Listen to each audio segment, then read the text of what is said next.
Hello, I'm Rupert. Yeah, I'm Roger. And we're here today to have a dialogue about movement strategy, talk about some matters of common interest that maybe will interest you. Well, we've been trying to plan this for 6 months, haven't we? So we've finally done it. And yeah, what I wanted to say was, obviously we're just talking for ourselves, aren't we? We always have to say that. And if people don't want to watch it, that's fine. There's no pressure. And also I wanted to say, I think it's, you've got quite strong opinions, let's put it like that. I've got quite strong opinions. And I think it's really good that people who differ on a lot of things have the courage and commitment to talk to each other. Yeah. Because, without getting into the discussion, there's a lot of, I don't agree with that person, so I'm not going to talk to them, sort of culture emerging, isn't there? Yeah. And I think we both agree that it's good to talk about disagreements. Yeah. And I think this is fundamental commonality we've got, that if we're going to make it through this enormous crisis, you're going to have to talk to people you don't like. Yeah. And actually that's one of the things we're going to be talking about partway through, I think. I totally agree. We're going to hopefully try and model how you can be... Not that I don't like you, by the way. No, I like you too, but we're going to try and model maybe how to be civil when there's important things to disagree about. So what are we going to be talking about? So we're going to start off, we'll see where the conversation goes, but we're going to start off talking about the strategy of the climate movement with respect to the question of, should we be being more radical, should we be being more moderate? So I'll make a few remarks about that to kick us off. Extinction Rebellion was founded as a radical flank to the existing environmental movement to pull the whole debate more in the kind of direction it needed to be pulled in. And I think it's pretty safe to say that it's a point of agreement between myself and Roger, and hopefully you watching as well, that in that ambition at least, Extinction Rebellion, especially in the UK, has really succeeded pretty damn well. That in the period from the autumn of 2018 through to April, May 2019, Extinction Rebellion's strategy succeeded in ripping open the debate and kicking open the Overton window and moving the whole thing. Extinction Rebellion did not achieve the letter of its demands, but power conceded something to each of its demands on the back of that massive movement of consciousness and of the conversation. We had the symbolic declaration of climate and environment emergency in Parliament. We had the first net zero law, albeit 25 years too late. And we had the parliamentary declaration of a climate citizens assembly, all achieved within months of that April rebellion. Pretty damn impressive. I think we're pretty proud of our parts in that, and perhaps you had a part in that as well. So where do we go from here? There have been various efforts to create a more radical flank to Extinction Rebellion. Roger's been intimately involved with most of those. So there was Heathrow Pause, there was Burning Pink, recently of course Insulate Britain. There's a new one brewing, which I think we're going to be talking about, which is quite exciting. My question has been, for the last year or so, whether that's the right direction to move in, or whether what we oughtn't to be doing is trying to exploit the space that Extinction Rebellion successfully opened up. And that's why I've started talking about the need for what I'm calling a moderate flank in climate activism. The need to fill the space that's been opened up with a whole set of new organisations, initiatives, movements, which are going to try to make happen on the ground, to a large extent, the changes that have failed to be brought in by government. So a few examples of what the moderate flank is that is already, I think, coming into existence. You've got Lawyers for Net Zero, which is trying to gather together lawyers to push for climate action through their discipline, through their law firms. You've got Wildcard, which is seeking to get the royal lands rewilded. Mothership, which is seeking to get mothers involved in innovative ways in climate and eco-action. and you've got the climate and the climate emergency centres movement, which I think is a very exciting development, seeking to create one-stop shops for climate and eco-action around the country. And the intriguing thing is that all of those were founded by people who've been quite big in XR. So people who, in some sense or another, like me, think actually maybe the most important thing right now, or at least maybe one of the most important things right now, is to try to co-create this new mass distributed moderate flank to fill the space that XR successfully opens up. So I think, you know, that's sort of a natural place to start, thinking about Roger as someone who's been advocating further radical flanks, and myself as someone who's been moving, if you will, slightly in the opposite direction of thinking, how might we actually create successful moderate flanks? Because, and this is the kicker, my firm belief is that it looks like we are not, at least for the next few years, in a period where we are going to get the numbers that we need getting involved in radical flank type outfits. Whereas it seems to me we could quite easily get millions, including defectors from the establishment, signing up to moderate flank organisations. So Roger, what do you make of that? Rubbish. Oh dear. Right. So, yes, it's always good to have a bit of gallows humour, isn't it? Yeah. Yes. Well, as I said to you before we had the discussion, because we talked about it a little Yeah. bit, didn't we?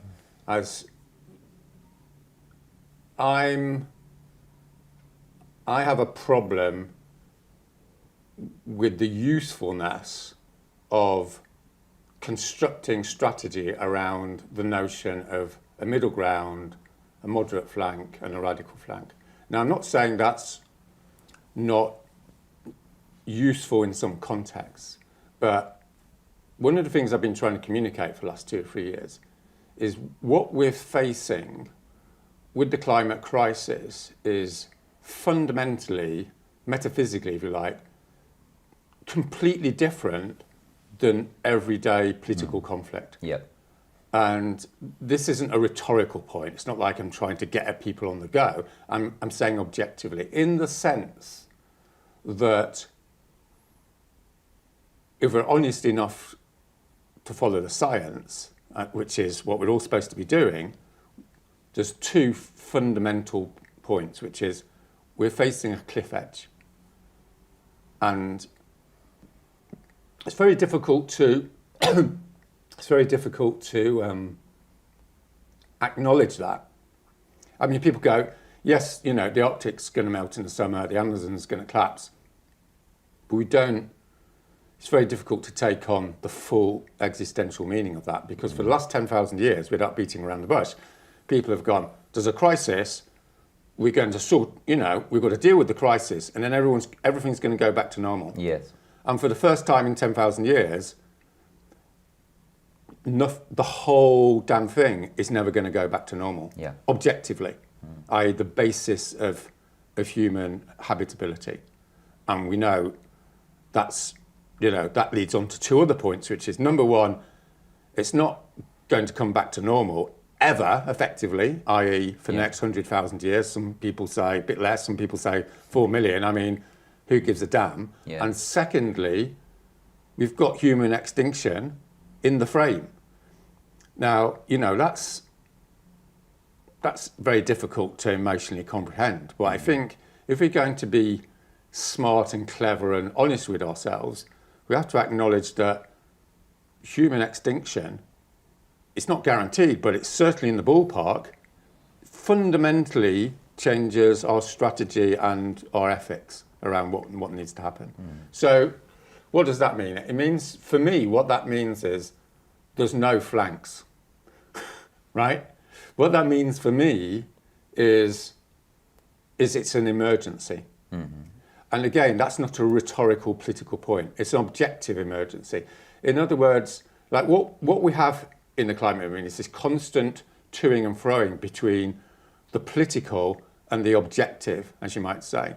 So how I define the political is, you've got your interests, I've got mine, and we have an argument about it, and we we build alliances against each other, and someone wins, and you get your interests, or I get mine, right? And that's a legitimate, for the sake of argument, that's a legitimate form of social activity, because obviously people have different interests. But objectively, with the climate, and I said this 4 years ago in the initial paper that led to the setting up of XR, my fundamental sort of first line point is an existential crisis is not, in that definition, a political crisis, in so much as objectively it's in everyone's interest for it not to happen. That's different than, I've got my political beliefs. So I'm not trying to denigrate the political. I'm just saying it doesn't fit if we're honest with ourselves. And the problem is people like to go back into the comfort zone of the political because we know what that looks like. It's like Rupert doesn't agree with Roger, and we have coalitions and, political, all the stuff that we sort of know. So my core point here, I suppose, is there's only one position, which makes me sound like ultra dogmatic. But in my defense, what I'm trying to say is there are times, I'm just about to do a Facebook post about this, there are circumstances where everyone agrees there's only one position. There's only one position on rape. It's not like we're negotiating about it. There's only one position on child abuse. It's not political. It's obscene. It's an outrage. It's a moral catastrophe. Yeah. There was only one position on Hitler, dare I say it. No one's saying, well, some people do, obviously, but everyone with human values is saying there was no debate. This guy had to go. And a sort of little aside on this is one of the things I think is interesting, and about World War II, is you had this alliance of people right across the board from different cultures. We can talk about more about this. Who had so much antagonism towards each other, culturally, politically, historically, but they all came together because if they knew if they didn't defeat Hitler, then all their values would be done in. That was the end. It was the end of civilization, and it was true. It wasn't a, So the classic thing is conservative Catholics working with Republican socialists in the French Resistance. So the point those two groups were making is there was only one response to Hitler, which was resistance. There wasn't a moderate flank. You see what I mean? And that's what I'm trying to say. When you've got an emergency, when you've got 3 years left, according to Sir David King, when you're looking at 100,000 years of whatever, hell, there's only one strategic position and there's only one moral position, which is resistance. And I'll concretize that, right? Because what's that? Well, what that means is unless there's a good excuse, as it were, and obviously there are, not everyone can go into classical, people have got responsibilities, but the vast majority of people are capable of saying to the government, you've crossed a line, you are now in an act of war against the next generation, the next 10,000 generations. You're in an act of war against the poor of the global south. You're in an act of war against the natural world. COP has utterly failed. Completely and agree. You have crossed a line which is non-negotiable. This is my fundamental point. This is my fundamental criticism of the NGOs, is there has to be a line where you go into resistance, objectively. And if we haven't crossed it with COP26, God knows when we are going to cross it. So, my proposition to everyone is yes, you have to make a demand, like everyone has done in these situations during history. You make a demand, like Gandhi used to do, and Martin Luther King, and then you say, we will now go and disrupt society, whether it's motorways, oil depots, hunger strikes, whatever it is, not paying your taxes. There's an array, as we know, of different things, but you're obligated to do that morally. And also, I'll shut up in a minute, also, strategically, my whole core argument during the early days of XR is by speaking this truth, you maximize the mobilization of people who will then move to what you call the radical flank, but I would call the objective moral position. So it's not like if you present a moderate flank proposition, then you're sort of letting people off the hook. You see what I mean? I do see what you mean, but let me try to respond. So let's take your Second World War analogy. Obviously, in many ways, it's a great analogy.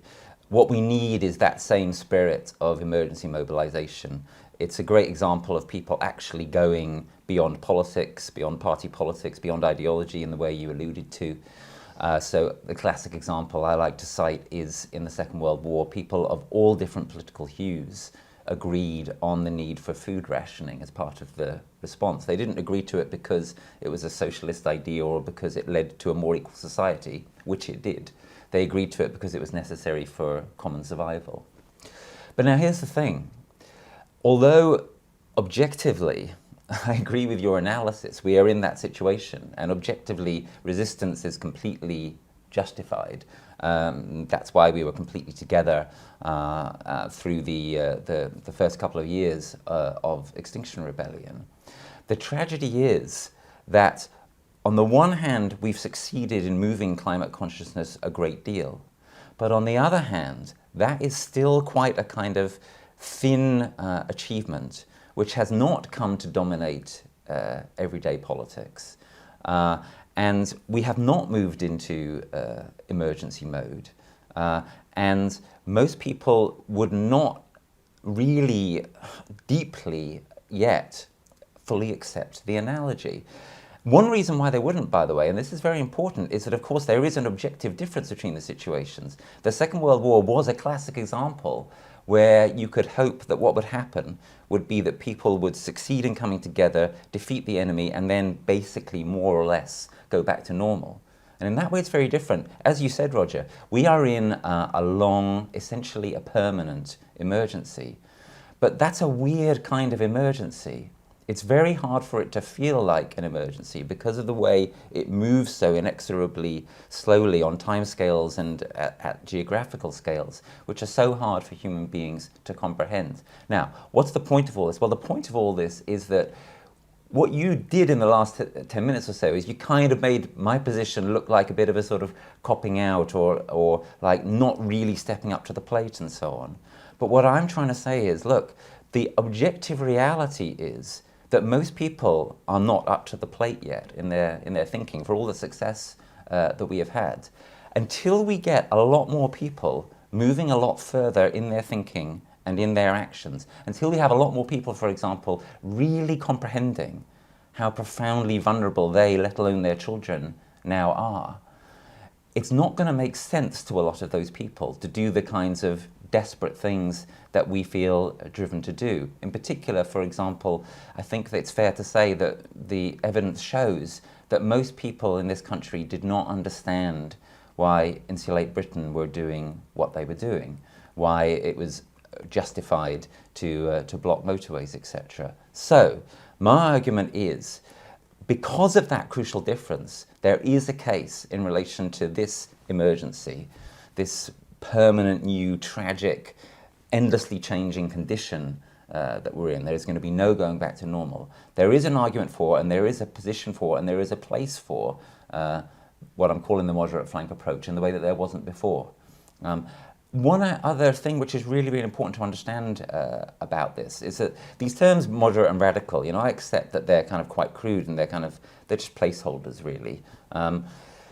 There's a sense in which the moderate flank is, or at least can be, more realistic and in a certain sense even more radical than the radical flank. What do I mean? Well, all the things that I've just said are part of the backdrop for the moderate flank approach, and what that involves is accepting that we are not going to get the kind of overnight transformation that we really need to be getting and ought to be getting. I mean, let's think again about XR's demands, for example. Second demand, go carbon neutral and stop ecosystem destruction by 2025. Well, it's now 2022, right? And it's clear every passing day that demand is simply no longer credible in a time kind of analysis. Now, your approach, Roger, I totally accept the sort of objective analysis and the place of desperation and fury that it's coming from, which I think is reasonable. But there is a danger that your approach allows people to carry on thinking, you know what, if we up the ante enough, if we block enough motorways, etc., then we'll win, the government will fall, we'll take over, there'll be a revolutionary transformation, we'll achieve our demands really quickly, and then we can go back to normal. I mean, I think that is what some people kind of think. They kind of think that if the radical flank really succeeded, then we would be able to absolutely fix this. Whereas the moderate flank approach is a bit more kind of saying, you know what, people are not quite there yet. The nature of this emergency is different. Government is simply not stepping up to the plate. We're going to have to do what we can through our workplaces, through our local communities, etc., to start to make changes directly on the ground that are objectively needed and that government is failing to do, which is another way that you might argue that the moderate flank is as radical as or more radical than the radical flank, actually directly doing the changes that need to be happen rather than asking someone else to do them. But also what I was getting at was, the crucial thing about this is that this part of the moderate flank analysis kind of accepts that it's 5 past midnight, that we're not going to get everything sorted, that we're going to fail to reach the demands that XR's put down, that 1.5 degrees is gone, that the situation is going to be one of managing a disastrous, potentially catastrophic situation endlessly, that there isn't going to be any kind of fixing of it. And there's a kind of, I think there's a kind of maturity to that and a kind of invitation to psychological reflection. Whereas there is, as I say, this slight danger that if you just remain endlessly in the radical flank kind of mindset, then you never get to have that kind of pause. And you never get to look inward in this way, this really kind of painful way of kind of accepting, my God, you know, our demands are objectively justified, the situation is as it is, resistance is completely justified, and yet it's not happening. We don't have the numbers. We're not going to succeed in making these changes and completely winning. Yeah, okay, so I think, with all due respect, you might be mixing up the sociological with the normative. What I mean by that, I'm sure you know what I mean, but to expand it, it's like, I will happily concede to you that in any process of political, social transformation, there's always some people that really want something, some people that want it a bit, and a long tail, as it were, of people who are maybe, right? That's a iron law of human activity, right? You know, it's a normal distribution curve for the sake of argument. So there's a certain sociological determinism about that, right? Any time there's change, by definition, there's some people that are really full on about it and a long tail of people that are, you know, maybe type people. But that analysis has no necessary impact upon a normative and a strategic analysis, right? So the normative analysis is asking the question, this is the situation, that's the sociological one. The normative question is, what should I do? Mm-hmm. What should you, as Rupert, do over the next year with your time? Mm-hmm. What do people watching this need to do? Yeah. That's a really concrete moral point. And then there's the strategic thing is, you know, what's actually going to have most effect, right? So I think there's a little bit of what you're saying is it's just sort of, there's a slight sort of, because that's the way of the world, we have to fit into the way of the world, if you see what I mean. So the one point I want to sort of... I mean, it's more partly that I'm trying to kind of accept the reality where we're at, for example, in terms of the numbers, right? So if we look at the Chenoweth kind of numbers, 3.5%. So XR is saying we're going to get millions on the street in April 2022. You know, I hope XR succeed in that objective. I'll be completely astounded if they do. Whereas I think it is possible that we could get millions involved in what I'm calling the moderate All flank. right. And Well, part of the yeah. reason it's possible is because of the success that XR had in 2019. So that's why I started out by saying, what do we learn from what happened in 2019? Do we learn the lesson, let's do more of the same? Do we learn the lesson, let's up the ante and go more radical? Or do we learn the lesson, now a lot of people have had their minds open and are ready for something? What is that something? Maybe it's the kind of stuff that I and Lawyers for Net Zero and the Climate Emergency Centres and so on are talking about. Yeah. So I'm going to come on to that. But I just want to finish this point about starting with the way the world is and saying because the world is like X, we have to fit in with X. So I'm just reading a book at the moment about doomster type people in the States, and they're basically saying we looked at the science, the human race is going to get destroyed. There's no question about it. There's no point doing anything, and therefore, normatively, we shouldn't do anything. Well, that therefore is not rational. It's like just because the world is like that doesn't mean we have to accept it. And the reason I'm emphasising this is the heart of the activist proposition, which is we have agency to create change. Mm-hmm. We're not subject to these laws. And the other point, of course, the sociological point is the more that you accept the world as it is, the more the world will be as it is. In other words, there's a self-fulfilling prophecy. And that's one of the most vile things about cowardly fatalism is it's not just, fair enough, you don't want to do anything. What you're basically saying is to other people, don't do anything as well. And so you're actually creating it, right? Mm-hmm. In so much as it's not objectively done, right? Mm-hmm. It's a hypothesis. We don't know whether we're going extinct, but it's definitely on the cards. So then let's move on to how political change actually works and how it's probably going to work in a crisis, in an existential emergency. So where I disagree with you here is partially from the studies I've done, but partially from what I pick up, and this is a bit of a theoretical point, I suppose, but is when a society is fundamentally on the wrong track, economically, socially, spiritually, it's basically heading for a fall. Yeah. And I don't want you to misunderstand me here by, I'm a revolutionary because of the context, right? I'm not a revolutionary because revolution's always right. Like in the 1990s, forget it. There's not a chance in a million years of a revolution, right? Reformism is where it's at, go and join Greenpeace. In 2022, my proposition is we're in a revolutionary period. It's deterministic in the sense that we've got this big juggernaut out there. This is one of the things a lot of activists are in denial about. One of the reasons we've been so unsuccessful is not because we've been rubbish, it's because what we're facing is so completely systemic. Again, economically, politically, socially, culturally, spiritually. It's like, you can look at elements there where you've got this hegemonic force which is taking us over the cliff. You've got capitalism, you've got the culture of growth, you've got individualism, you've got, the alienation from any form of collective action. All these things come together. So what I'm saying sociologically is that it's not going to happen gradually, right?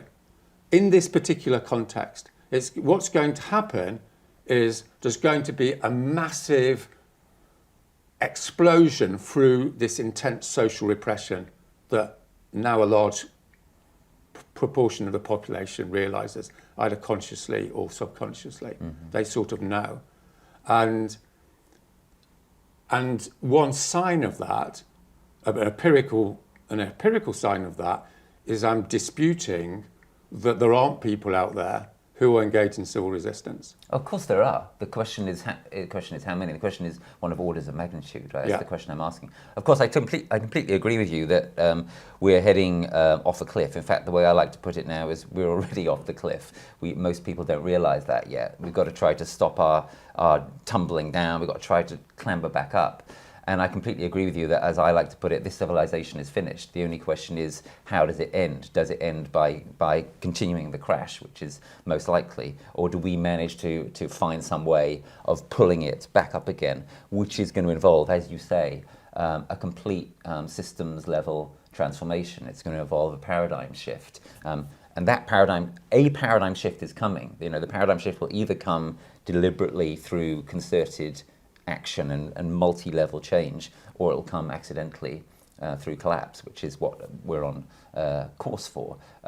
But yeah, the issue is, well, one very simple way of putting the issue is, do we have the numbers yet for the mode of that transformation which you're envisaging? Another way, slightly more subtle, of putting the question is, if we again go back to Chenoweth, one of the things that she's quite clear about, but which people haven't necessarily always picked up on as much, is that even once you have 3.5%, which is millions of people in a country like the UK, you also need a far larger plurality behind that, who are broadly supportive. If you have 3.5% for you and 96.5% against, you're completely fucked. You know, there's no way you win in that situation. Right. So part of what I'm talking about is, how do we actually get to millions? And I'm suggesting that my strategy may be more likely to achieve that. And another part of it is, how do we get the sort of, it's not exactly a long tail, it's the kind of supportive underbelly. I sometimes use the metaphor of an iceberg. You know, you've got really radical resistors on the top, you've got maybe a huge moderate flank below that, as it were, and then below the waterline, you still need a lot more people broadly on side, otherwise you're still going to lose. Right. So, well, let's take those one step at a time, right? So number one, like, your proposition is there's not enough people, arguably, right, to engage in civil resistance. That's like an empirical question. Mm-hmm. You know, are there or aren't there, you know? Let's go and have a look out the window. Yeah. Okay, so I've got strong empirical evidence there are, right? In the sense that if I go and, you know, I do 4 or 5 meetings a week, right, public meetings. So I've got my finger on the pulse of the XR movement and the public more generally. You know, I mean, I'm not saying it's conclusive data, obviously, but if we do a talk, 2 or 3 people will agree to do civil disobedience, either to be arrested several times or even potentially go to prison. Mm-hmm.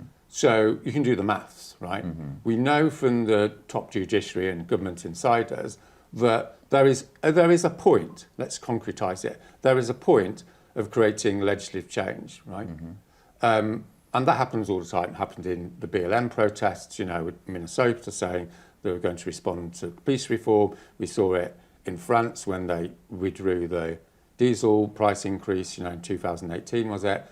Mm. And interestingly enough, it's not really on many people's radar, but thousands of people went to the motorways, dare I say it, in Serbia, like about 5 weeks ago, on 2 Saturdays, and they reversed a whole series of legislation by the Serbian government to allow multinationals to rip up the country for mining rights, right? So we know this is how political change works, right?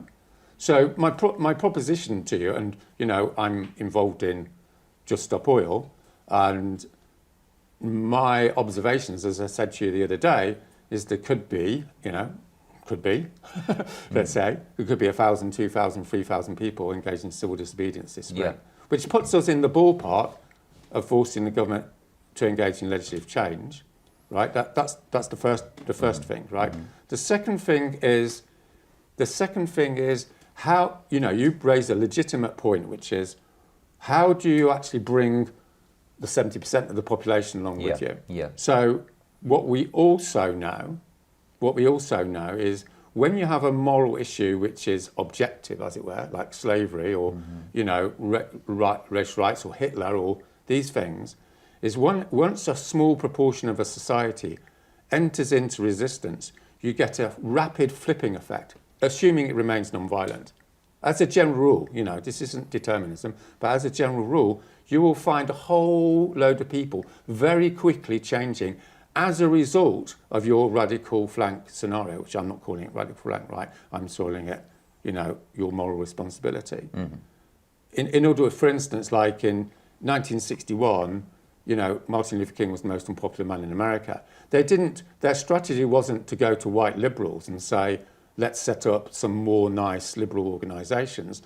What their strategy was full on, full pelt, mass civil disobedience, focusing on creating high-level political conflict, involving people dying, involving violence. That was the strategy, in order to expose that obscene racism. And during those 5 years, that radical flank, inverted commas, strategy created a new zeitgeist, a new normal in American society, that racism was unacceptable. Yeah. As what you might call the national consensus, right? Everyone knows that didn't solve the whole thing, but let's not be black and white about it. Substantive change in American culture, right? So what I see happening with the climate is what happened in the 60s on steroids. Because what we're facing with the climate is not the obscenity of the treatment of 11 million black Americans.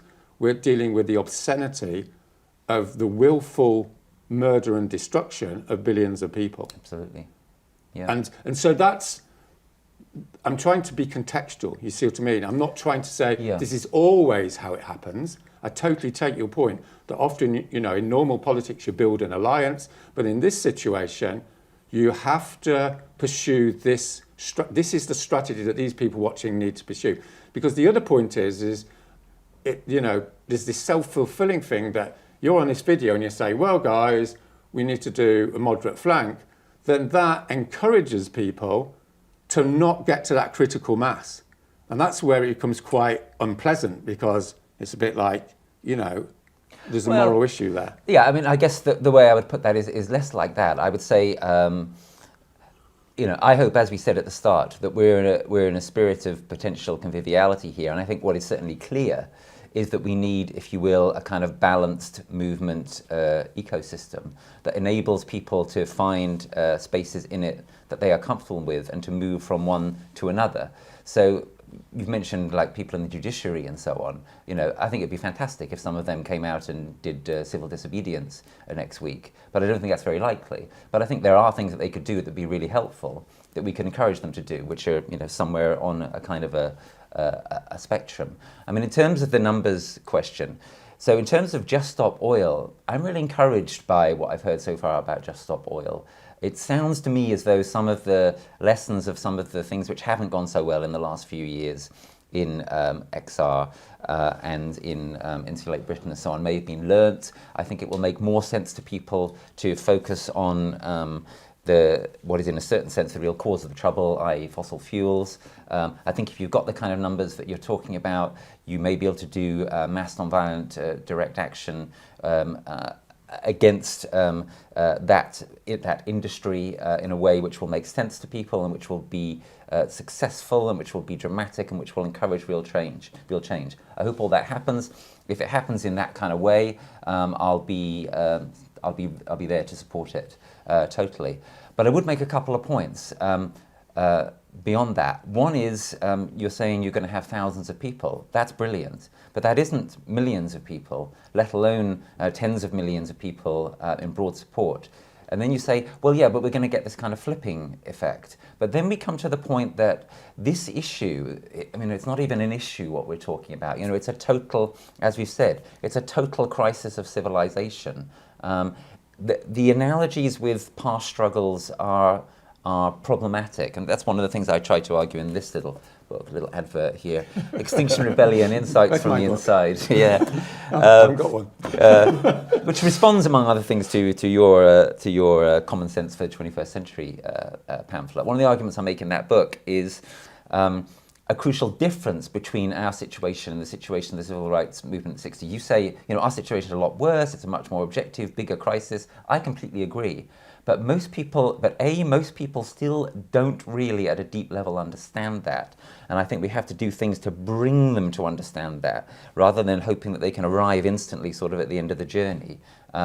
And B, there is a massive difference between how easy it is for power to concede our demands, right? So at the end of the day, there were intelligent people in the US federal government who understood, look, actually, we can bring black people into this system and bring them into our democracy and bring them more fully into the economic system.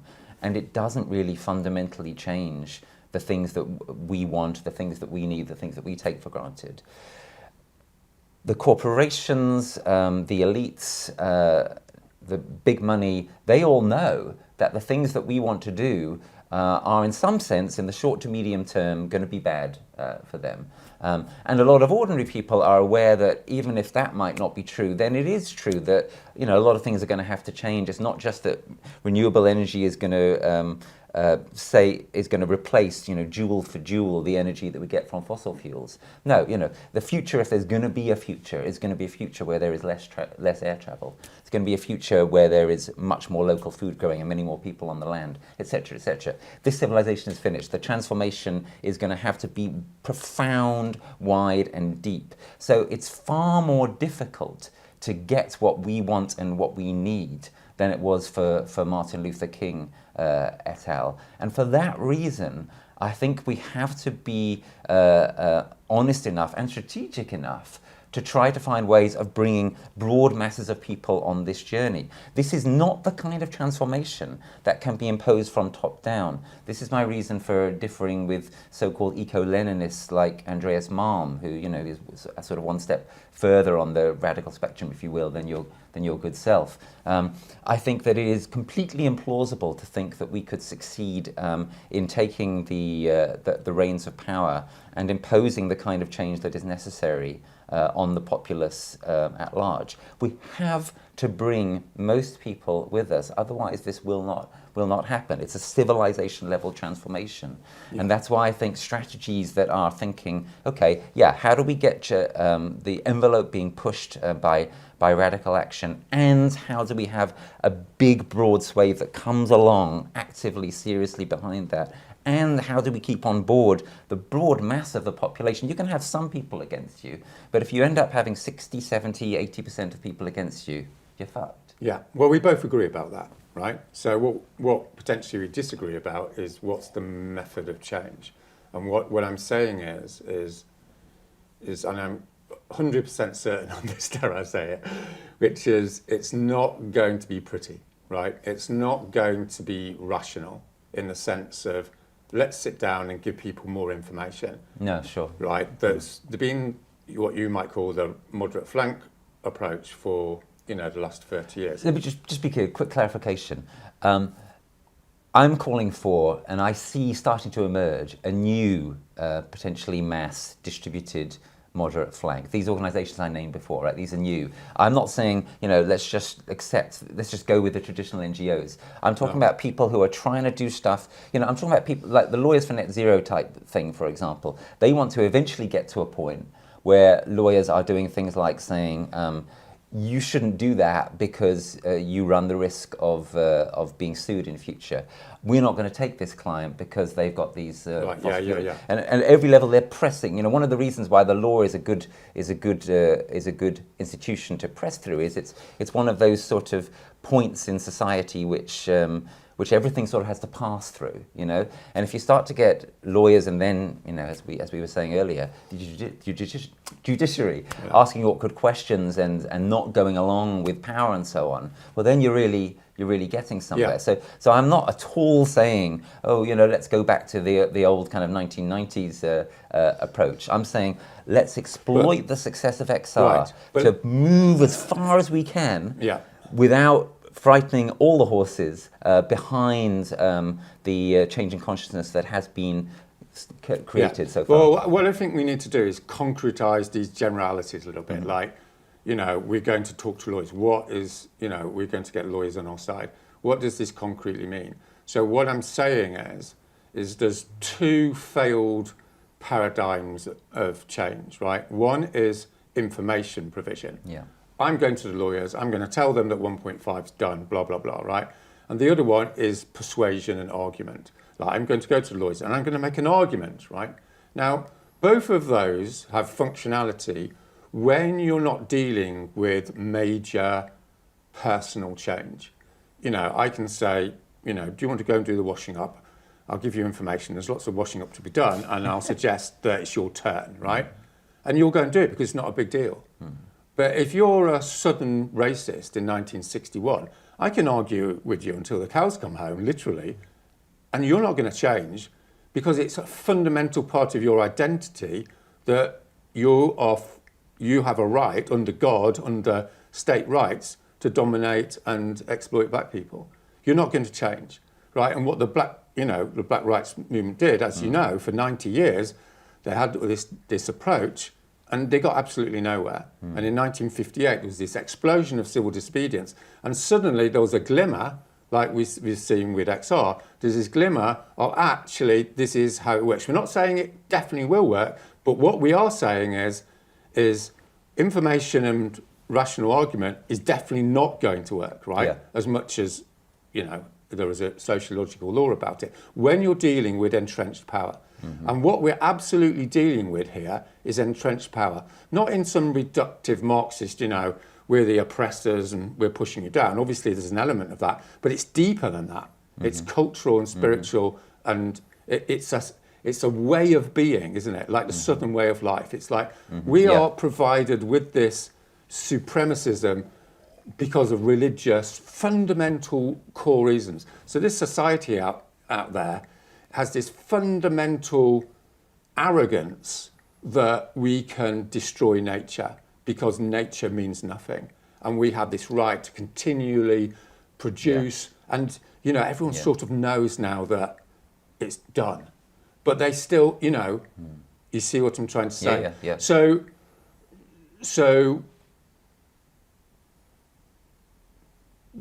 the transformation, the only thing on the cards, and I'm not saying it's 100% will work, but we're talking pragmatically here, right? Yeah. We've got two strategies.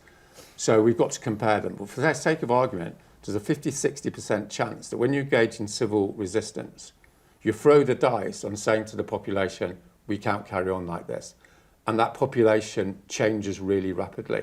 And there's two sort of theories of change here. So let's just identify. One theory of change is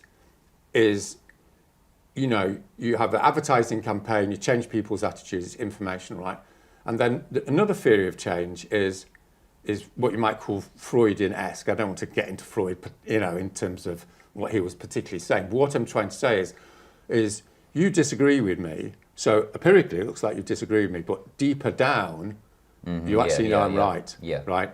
And we know in our personal relationships and family relationships, when someone's doing something wrong, often they're really aggressive before they decide that actually you were right. Yeah. And so there's a fundamental difference of analysis. So when people talk about Insulate Britain, they go, well, you're upsetting people. So their paradigm is, if you upset people, they're less, you're pushing them away. But there's another analysis, which means you're upsetting people because they're about to flip and agree with you. Now, those are two very different interpretations of the same empirical data. Sure. And I'm not saying that one is absolutely right and one's absolutely wrong, but my argument is in this particular context, unless people go through this period of emotional turmoil, they're not actually going to change in the same way as you've got to shout at a teenager to do the washing up. You see, because the rational argument isn't going to work. Now, just to complete this point is, as I think we both agree on this is why it's absolutely essential that the civil resistance is non-violent. Yeah. But more than just non-violent, it has to be dialogical. In other words, it's not like, it can't be just pragmatic, we're not going to be violent because, it works. It has to be deeper than that. There has to be a spiritual-esque realization that humanity has fundamental commonalities. Every human being has a fundamental commonality. And when you go and talk to your opponent, they're fundamentally human. And I don't mean this in some hippie way. I mean in the sense that it's actually biologically, socially, and culturally the case. Because we all know, and the literature is full of this, is you can sit down with someone and within 5 minutes, you've made some connection, right? Because there's more to life than political conflict, right? Yeah. So I think that having that thing that XR brought into the climate movement is essential, and this is one of the best things about XR. And I've got plenty of criticisms of XR, but one of the fantastic things about XR was, in its very imperfect way, it was actually trying to transform the way we do human relations, both inside the movement, but potentially how we actually treat the opposition. Yeah, it was in the sense and the general population. Yeah, and it's that there's that two-sided thing, which is, yes, we're disrupting you and you're getting emotional, and we're also being respectful in our communication to provide you with this face-saving way in which you can make that division. And that's, of course, the stupidity of the violent approach, which is, you win the war, but you lose the peace. Nice. And you see that in Iraq, for instance. Yeah.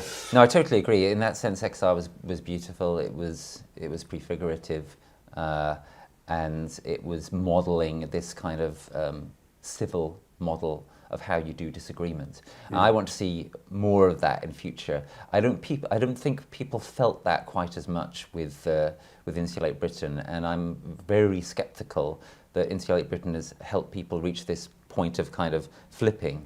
I think, as I said, that Just Stop Oil may stand a much better chance of doing that. But can I say a little bit more about my theory of change in the current context, for example, because it's not as you characterized it. So what I think, and I suspect we agree on this, is that a key part of my theory of change in terms of where we are now is that we've got to keep absolutely radically telling the truth. And we've got to keep being authentic about that, which includes being emotional about it. And that's one of the key ways in which it's not the old kind of information model, right? It's about being willing to do the kinds of things that, both you and I and others of our colleagues have done on cameras, our voices breaking, turning directly to the lens, addressing the interviewer directly and saying that aren't you personally worried about this? Don't you, do you have children yourself? All these kinds of things. And if we do that kind of stuff, that can help us break through to some extent. Going further than that, what I passionately believe, and what is again described in this little beauty, is that we've got to get people deeper into the sense of their vulnerability and their children's vulnerability, that they're not far enough into that yet, most people, to really, most people have now got to the stage that they're willing to answer a question in an opinion poll, is climate one of the most important issues facing us today, with the answer yes, and that's real progress, and that's a lot the result of XR. But most people have not really got to the point where they're willing to say, maybe a lot of them feel it, but they're willing to say, I really fear for my child's life and future, and I understand that climate disasters may well be coming to take them during the next 10, 20, 30 years, or that there may be massive food scarcity, that we could get multi-breadbasket failures. Most people have not got to that stage yet, and I think we need to take them on a journey to that, which involves multiple dimensions. I think it involves continued work, such as the work that Just Stop Oil are going to try to do.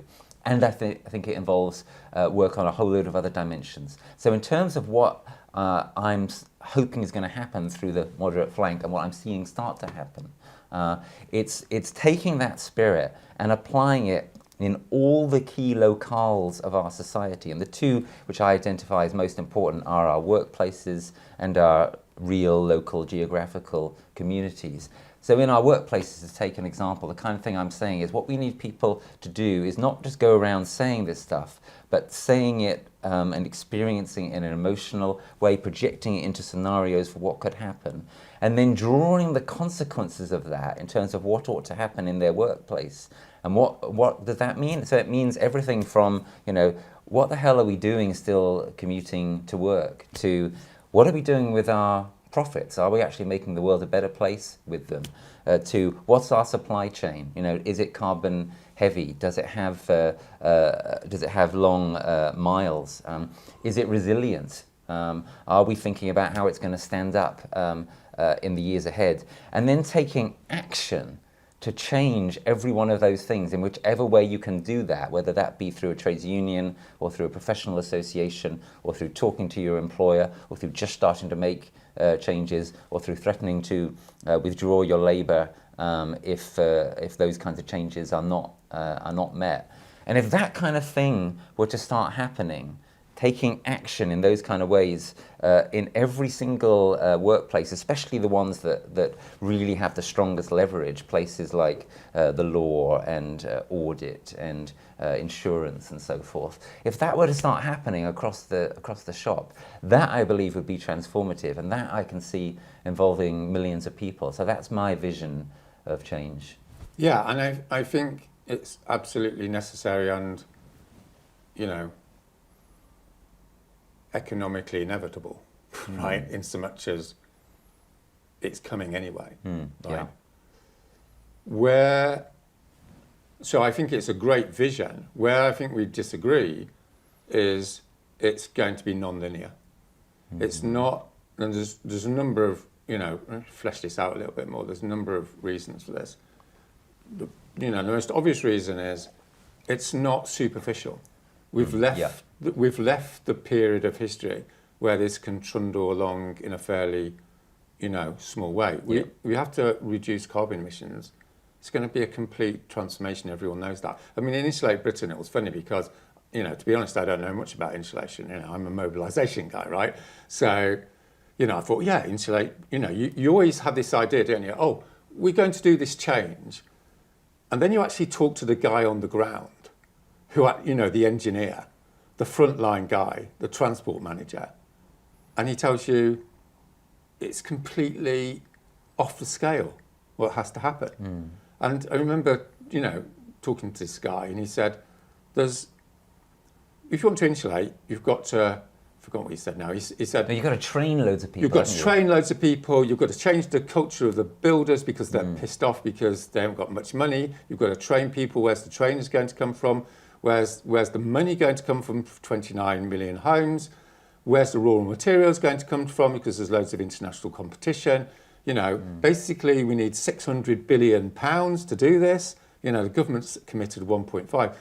This is World War II on steroids, right?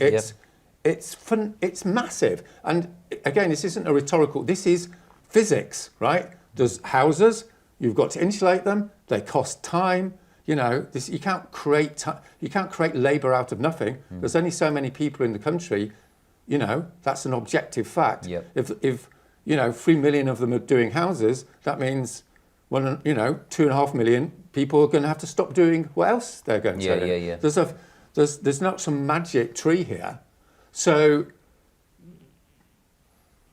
that I can't see any other way that there has to be this big, I know it's an unpopular word, but revolutionary change, right? In how, and it's got to be thrust through by this civil resistance methodology, which is the right fit for this extremity, right? And the other thing is a lot of, just want to take you up a little bit on this, but, you wrote the book, what's it called? This Civilization is Finished, right? Yeah. And we both, I think what most people think by that is we've got to change the economy, we've got to change, the politics. But for me, what it means more fundamentally is we have to change the way we see the individual, the way we have to. Yeah. We've been brought up in this cult of neoliberal possessive individualism, which all the social science contradicts. People are not happier when they get more money. People are not happy when they make individual decisions. People aren't happy when they look after number one. People are happier when they're in loving relationships, in stable communities, with a culture that's coherent. And doing meaningful stuff. We all know this, right? This is not green propaganda. It's solid social science, right? And so what that, if we try and produce a theory of change, which is based upon individuals in small groups, that's not how it's going to work. To my mind, what we've got to see is society as an entity in itself. It's not like the individual is an abstraction as much as society for me. It's like, what's the individual? Okay, you're physically there, but what does that mean? The fact of the matter is you're enormously influenced all the time by people around you emotionally. Do they like you? Don't they like you? Am I doing something meaningful? You know, do I fit in? Glum bum bum. And also the air going in and out of my lungs. Exactly. Right? That's, you know, we've got all these bugs in our stomach. I mean, it's a nonsense. It's a construction, right? Which isn't to say it's totally dysfunctional. Yes, you know, it's got its usefulness, but it's totally overplayed in the way we construct our reality. Yeah. And what we have to revert to, as it were, and rediscover, which is, you know, the traditional way of looking upon social reality, you know, indigenous peoples, traditional societies, but also, you know, before 1989, dare I say it, most people had the idea that there is a society, and the society actually has a real entity, and that society basically recreates itself through herding dynamics, for want of a better word. In other words, at some point, everyone is going to decide there has to be fundamental change. Not everyone, 80%, let's say. And there'll be this big change, and then all the workplaces will be changing within 6 months. And this is the World War II analogy, of course. It's slightly, you know, it's one iteration of it. But I'll just finish by just giving this, you know, this interesting historical point of whenever it was, 1939, right? The British public was utterly opposed to war for very understandable reasons, because it just had World War I, right? They weren't being cowardly. They, you know, who wants to go to war again? And they were in this, you know, wishful thinking, in retrospect, we can say this wishful thinking phase that it was going to be, he's just a nationalist, he's a bit of a clown, you know, blah, blah, blah. A bit like what people think about Trump, right? It's like, you know, he's all right, you know, it's passing phase. No, right? This guy is a psychopath, right?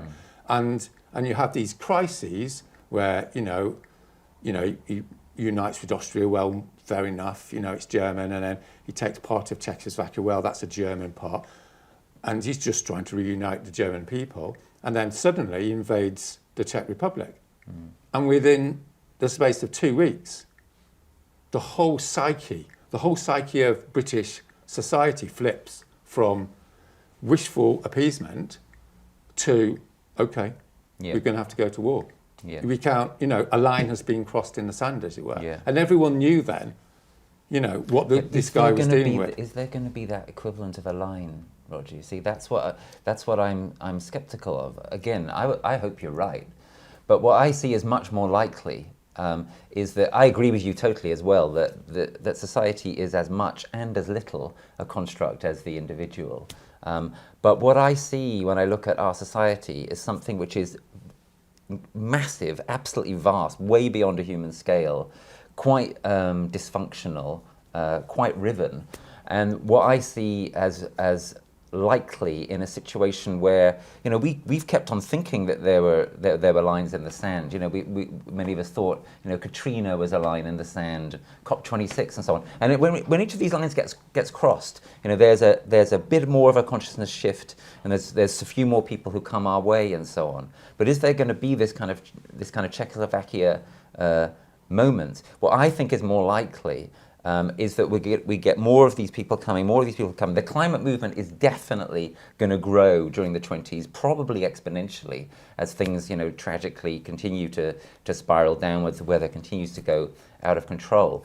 Where are those people going to go? You know, I think some of them are going to come and join, you know, Just Stop Oil or whatever. I think a lot of them, if that's all that they see, as it were, as a viable option, they're not going to go there. And some of them may indeed go, therefore, to some quite unpleasant places, like towards eco-fascism.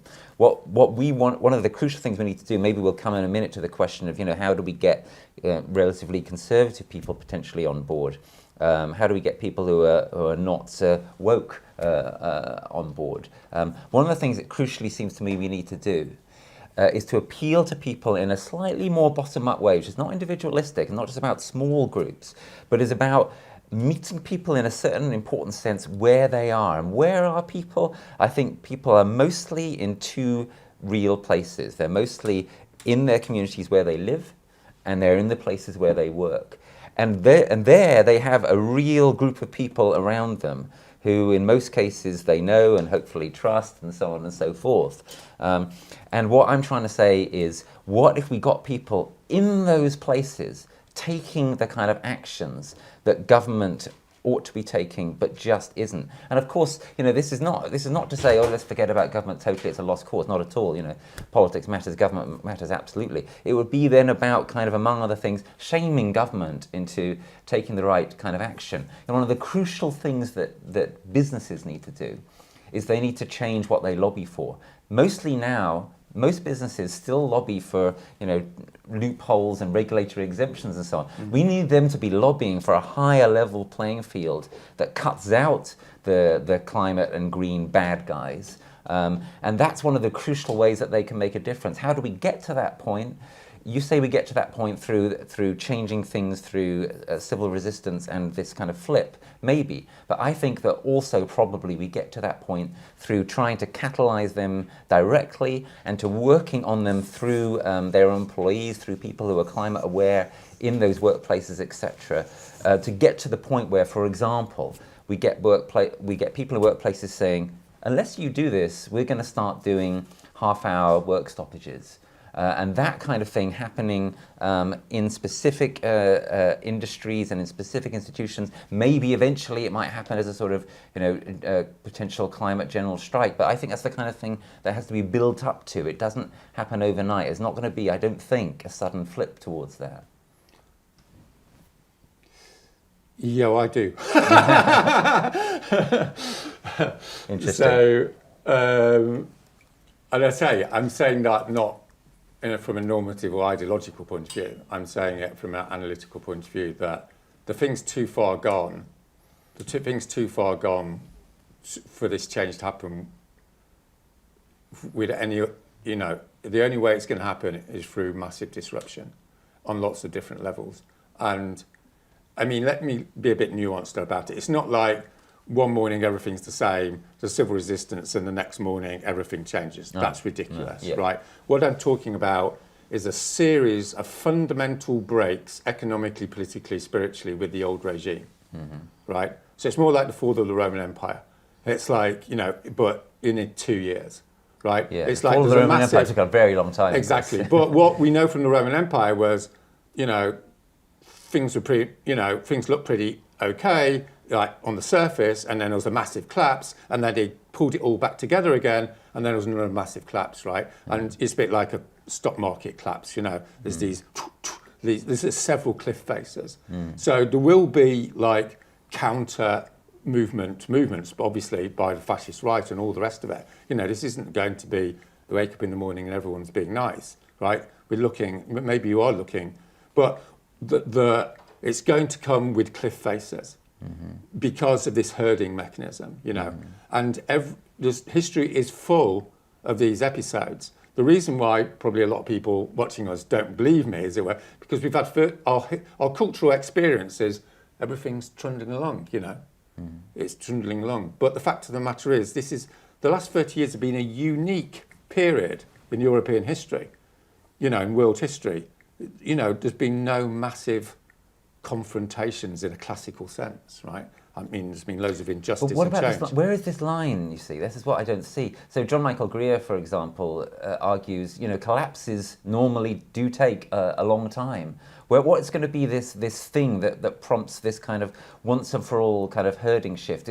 You and I agree, our civilization cannot go on as it is. It is going to be transformed. I think that the transformation is going to happen quite a lot more quickly than Greer thinks. But I'm sceptical that it's going to happen quite as quickly as you think. Because of social repression. That's the theory, right? Uh-huh. So that's why we have to have this Freudian-esque analysis, right? You're in the therapy session, the guy's going, no, everything's fine, I'm fine. On session 7, he collapses into a heap of tears, right? Why is that? Because the social repression is building up. And, But isn't this happening sort of sequentially? That's what I was saying. If some people wake up, COP26 fails, a bunch more people wake up, No, it's not sequential. It's all at once.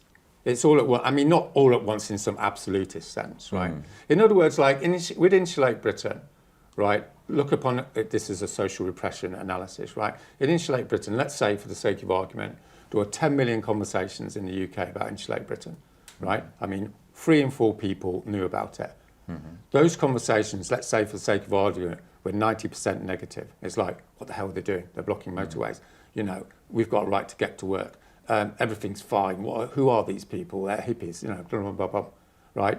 From a Freudian point of view, that's a stage in this flipping process that at some point, and it's extremely difficult to predict from a complexity point of view, you know, we know it's coming, but we don't know when. Although the fact that there was 90% of people actually animated about it is a predictor that at some point 50-60% of them will change in 2 weeks. Yeah, right. I don't see it. I do not see it. I mean, let's look at Extinction Rebellion. I think that most of what Extinction Rebellion has done has been really good. I think some of it, especially, you know, a lot of what we did in the April 2019 rebellion has been brilliant. I think that Extinction Rebellion was fatally wounded by what happened at Canning Town. I think Extinction Rebellion has never recovered from that, and I'm not sure it ever will. And maybe Extinction Rebellion will really recover from that in 2 or 3 years' time. That, you know, there'll be moments in the 2020s when things are so fucking awful, and there'll be climate disasters and so forth, and food shortages probably that are so terrible that there'll be a lot more people waking up. Maybe, you know, XR will be able to be the thing that kind of says at that moment, hey, look, we're still here, and we've been proved, you know, if only you'd kind of come to us 5 years ago, that's totally possible. And again, that's the kind of thing I hope will happen. But I think it's really clear, objectively clear, and I think you have to learn from these mistakes, that Canning Town really set Extinction Rebellion back. Now, I'm a bit worried that you could sort of turn any of these kinds of negatives into a positive. You could say, well, lots of people spoke about Canning Town, therefore, you know, in the end, it's kind of okay. I don't see that. And I no, don't well, see that's the problem, is we agree on the empirics, but we don't agree on the interpretation of the empirics. That's the problem with different paradigms of interpretation. You see what I mean? If you have a surface rational way of looking at it, and I'm not saying it's absolute, you know, I'm not saying that analysis is. But there's a risk that your approach is sort of unfalsifiable, isn't there? There's a risk that you say, the worse it gets, the better it gets. It's very difficult. It's very difficult. It's very difficult. I mean, I'm all into criticism, right, as you know, right? Yeah. I like to look at the numbers, you know, I go into work every day, as it were, and I'm looking at the mobilisation numbers, and I'm working about the microdynamics of how to mobilise people and all the rest of it. So I'm not denigrating that, but we have to accept the fact there's a fundamental difference of analysis here, right? And there's good empirical evidence for both, as you might say, but we don't know. Because I can't prove to you, because I can't get into those people's heads. Yeah. But just because I can't get into those people's heads doesn't mean that I'm wrong.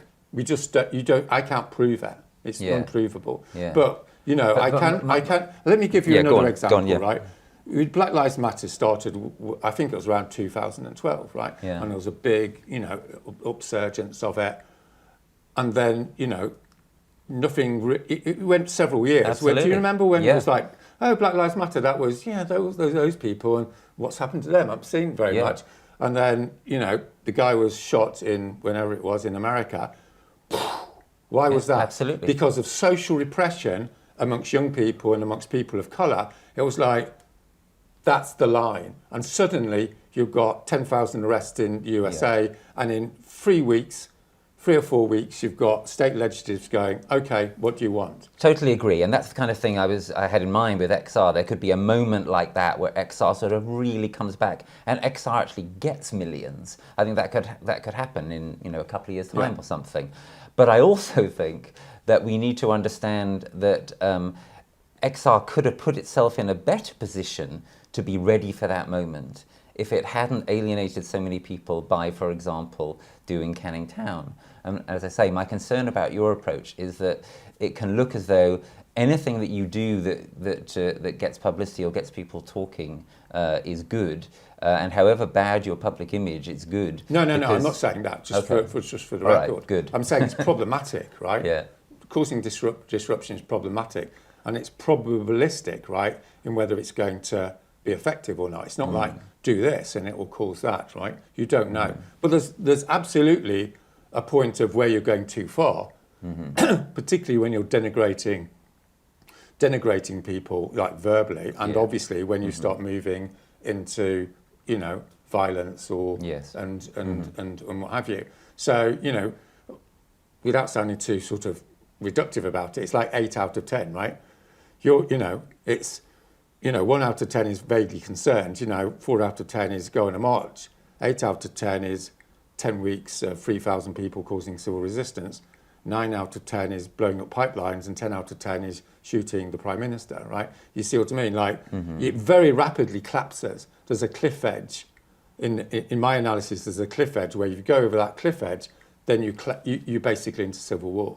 Yes. Right? That's not what I'm interested in. No, absolutely. What I'm interested in is the mainstay of classical nonviolence as originated through Gandhi and Martin Luther King, which creates a probabilistic analysis that you could be successful. And my final point on this, because I think we should move on, is it's not that this is a guarantee. This is the important thing. Many of your criticisms have a validity, but that's not the point. The point is this methodology has a far higher level of probability of creating a change in the next 3 years than what you call a moderate frank. Yeah.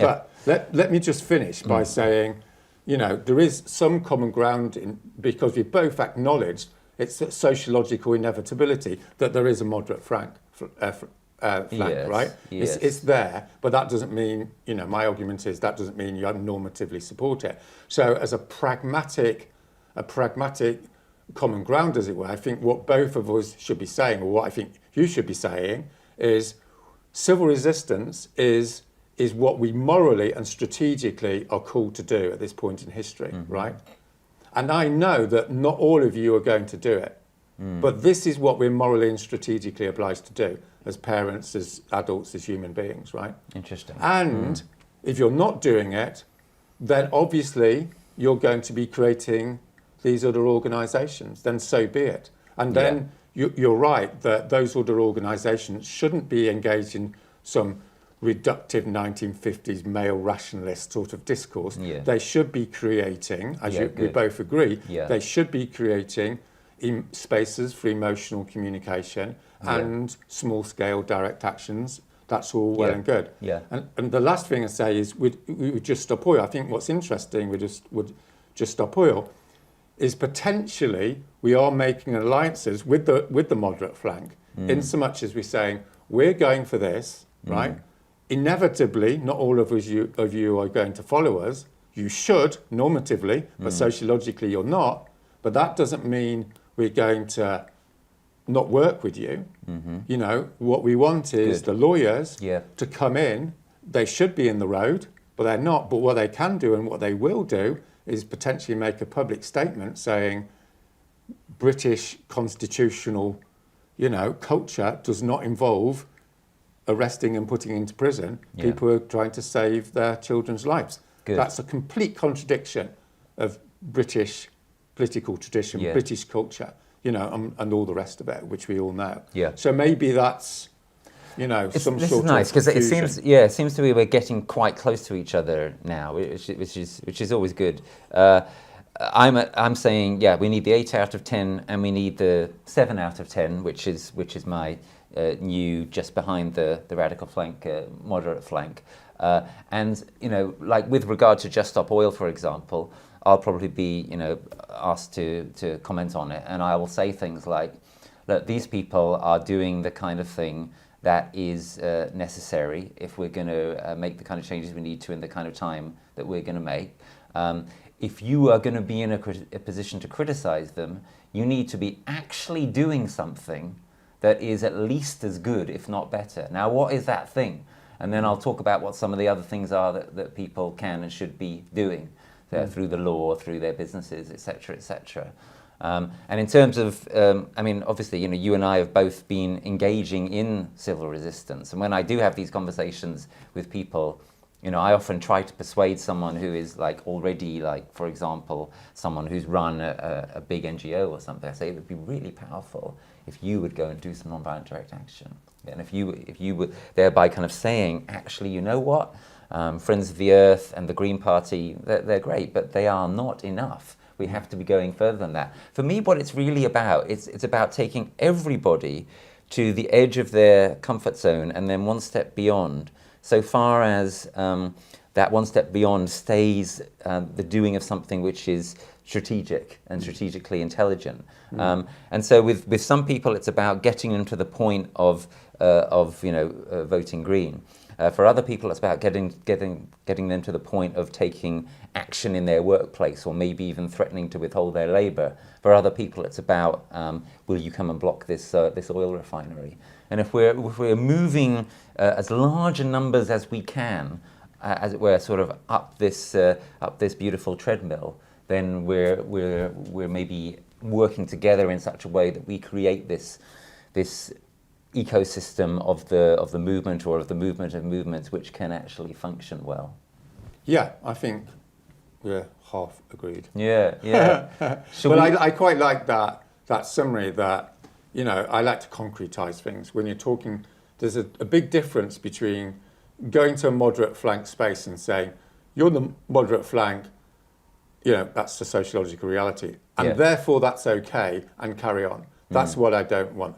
What I think our middle ground is you're going to the moderate flank space and saying, you're the moderate flank, that's the sociological reality, and we have the agency, and you have the agency, and you have the moral responsibility to step up. Right? I'm challenging you. Yeah.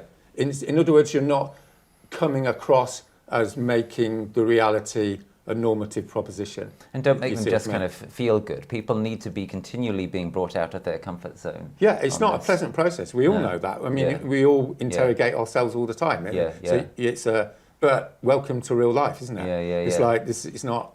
It's not. The party's over. Should we turn for a minute to think about how this applies to being as genuinely inclusive as we can? Because this is part of the reason why I put forward this moderate flank idea. But one of the interesting things about it is it's one area where you and I have made some similar kinds of interventions in terms of trying to say to some of our colleagues in the movement, look, one of the things that we may be uncomfortable with, but we actually have to try to do, is to speak to people who do not share our politics, is to really be serious about moving beyond party politics and appealing, for example, to small c conservatives, is to make sure that people who are not signed up to an intersectionalist identity politics agenda don't feel by virtue of that, excluded from the climate movement. Is therefore to be able to say to people, you don't have to think of yourself as woke to wake up to this crisis and this permanent emergency that we're in, and actually step up to the plate and do something serious about it. How are you seeing that at this point, Roger, as we move into 2022, just end oil, the kind of post COP26 world? How can we get more traction? And by we here, I mean you and me, in terms of having this kind of difficult conversation with some of the people who might be watching this video? Well, it's a really interesting challenge, I think. Because, as I said initially, there's one of the major confusions around the climate crisis is the nature of the political, to use a slightly technical turn of phrase. But there's this very strong argument that there's bad guys out there, they're doing bad things, and we are going to be in solidarity and overcome them and force through change. So that's the traditional left-wing political orientation. It has this certain logic. People say that you have to politicize it. In other words, you have to make it a space of social conflict, right? And of course, they're half right? So this is nuanced, okay? Don't jump to black and white. I'm going to unpack that a little bit, because yes, there are bad people doing bad things, absolutely. And yes, absolutely, there has to be social conflict, right? Because that's how political change works. And at the same time, the objective reality of the situation is this is not fundamentally a question of interests. It's a question of human survival. There's a sense in which we really are all in it together. There's a sense, and I think what we're trying to say here, before we get, pigeonholed, is it's a sense. In other words, it's not an absolutist reality. No. It's not like saying all that's out there is human race, They either survive or they don't. That's ridiculous. That's an element of what we face. Another element of it is the social inequality. And some people are going to die before other people. That's absolutely correct as well. So there's the two things. So the correct analysis is there's both. Totally and agree. Therefore, you can't totally go over to one or totally go over to the other. So it's, yes, the political is important, but it's not the only show, it's not the only game in town in terms of valid analysis. There's another valid analysis or another analysis that has to enter into the frame, which is this, as we, to continue our analogy, it's the World War II Popular Front analysis, which is we are facing something which is so supremely evil, so supremely, ugly, unjust, that anyone who has any semblance of common decency, any attachment to human values, has to be absolutely appalled, objectively, And what that means is that's an opening to people who have, I'm going to call it, different cultural orientations. That's a broad description, right? I don't want to get reduced into going, how do we appeal to right-wingers? Like, as soon as you construct it like that, it's like you're back to that old style binary politics, there's the right-wing people and there's left-wing people. That's really reductive crap politics, right? I mean, it's got some validity, but it's not the only game in town. The fact of the matter is, as you probably know, most individuals in society only think about politics 5 minutes a week, right? What it means to be human is to have all sorts of orientations. Sometimes you're political, sometimes you're spiritual, sometimes you're cultural, you have you flip between different things, and then within those self-identities, you have internal conflicts. You have, I'm a conservative, but I'm not quite sure about that. And, I mean, you just had that MP that's flipped out, and joined the Labour Party yesterday. I mean, it's a classic example that there's more going on in the human psyche than, this reductive left-wing analysis of the world. There's people that is unequal and there's people against equality and people, for it. That's absolutely a critical part of describing the social space, but it's not the only thing that's going on. For instance, fear of death. That's not political, right? But it's a massive part of the human experience. And we know, for instance, just concretise it before I start. I've talked to conservatives with a little c, let's say, or let's say people with a conservative culture. And let's acknowledge that there's people on the left with conservative cultures. They want society to stay the same. They want to go to the pub and have a pint. They're not particularly interested in various, issues which young people bring up, blah, blah, blah, rightly or wrongly. There's all those people out there. And when I go and talk with them, right, this is in my strategy is I'm listening to them, I'm repeating back. So I create, like you say, a rapport, right? You've got to create this rapport. And then you can, without sounding too manipulative, the fact of the matter is once you've made the rapport, you can start deconstructing the contradictions within their position, within their own frame.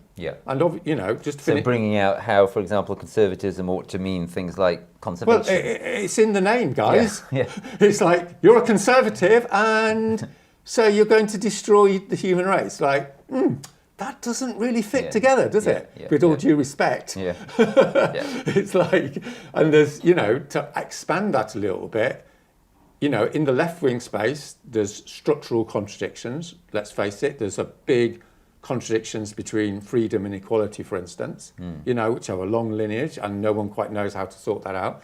But in the conservative space, there's structural contradictions, and the central structural contradiction of conservatism, widely defined, is you're into capitalism, you're into the free market, you're into people making money, you're into people getting on in their life, well, maybe fair enough, and capitalism is destroying family values, social values, community. Well, that's a problem, because the other side of the conservative equation is we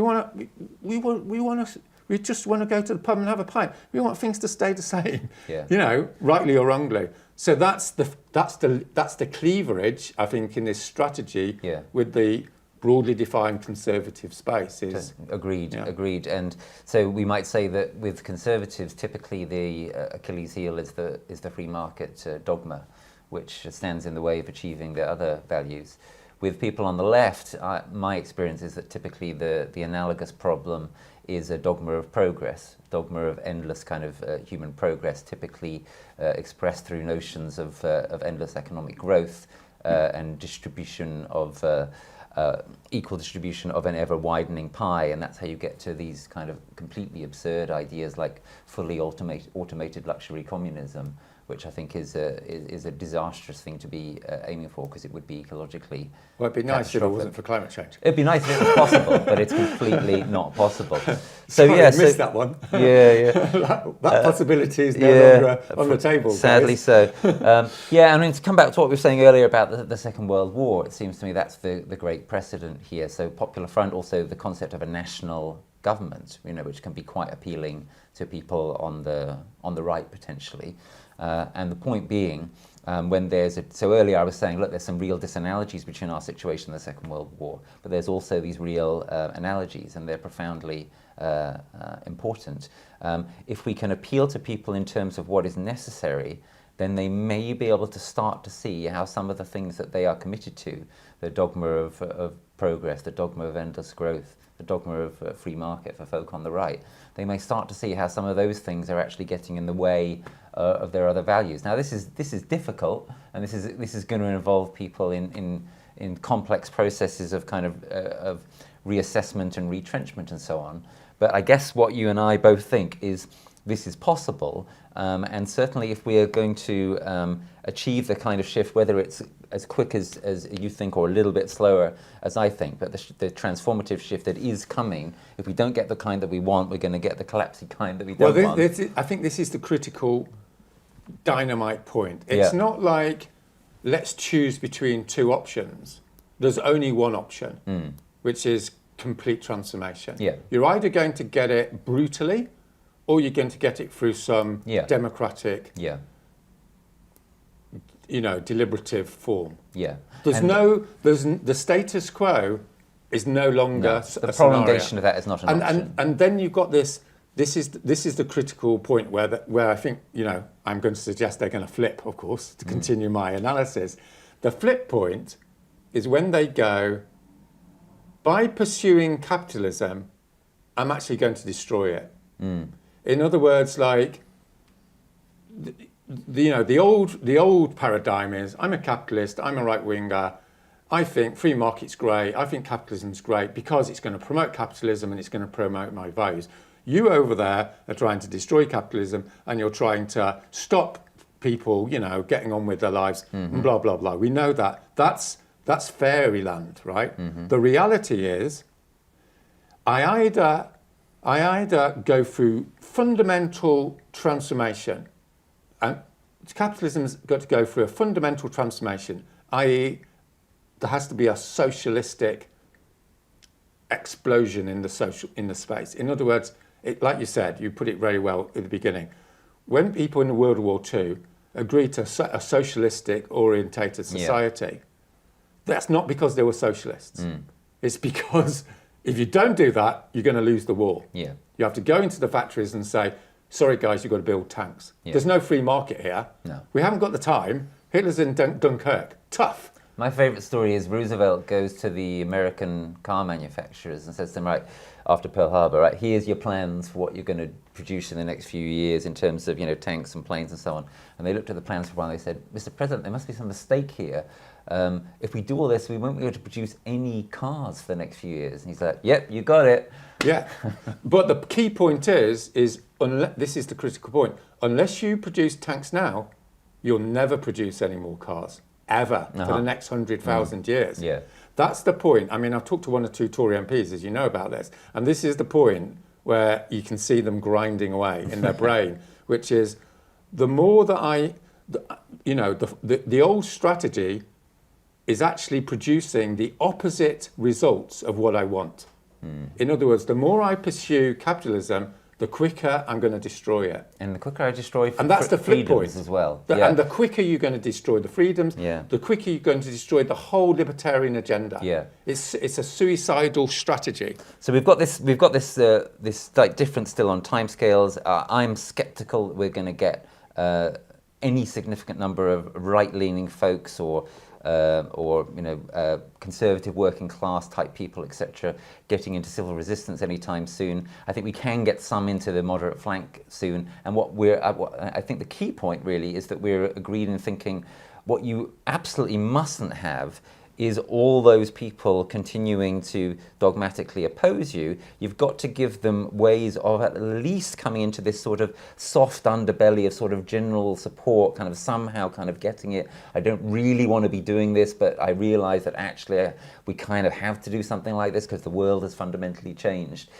We've, at the very least, in terms of my iceberg metaphor, we've got to get quite a lot of these people into the point of being there below the surface, keeping us buoyant, not kind of pulling us down to destruction. Yeah. Well, that's the other side of this proposition, isn't it? And this is nothing to do with politics. It's about the dynamics of human conflict, which is if you're not talking to these guys, or rather, if you're not listening to them and in dialogue with them, then you can get over polarization. Yes. And people make connections not over political ideology, but over face-to-face human communication. And this is what the left doesn't understand a lot of the time as well, which is most people are not political.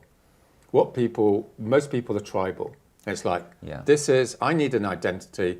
I've been provided with an identity by a right-wing ideology, and I'm never going to get out of it through argument. But what I am going to do is, if you come and be decent to me, i.e., let's concretize it, you're going to sit in a room, listen to them, and then evolve, some discussion around their frames. At the end of it, they're going to shake your hand, right? Whatever he's called, Nigel Farage, right? Come off, I was civil with him. I thought he was talking utter bollocks, but it didn't matter. I was in that space. He shook hands with me, right? Yeah, and we also get to have the moral high ground that way, and their attempts to kind of drag us down into a sort of bickering match don't work. The right understand that culture is usually upstream of politics, and I think part of what we're talking about is a civic culture and the cultural transformation which involves people gradually or not so gradually, increasingly coming to understand this really is it.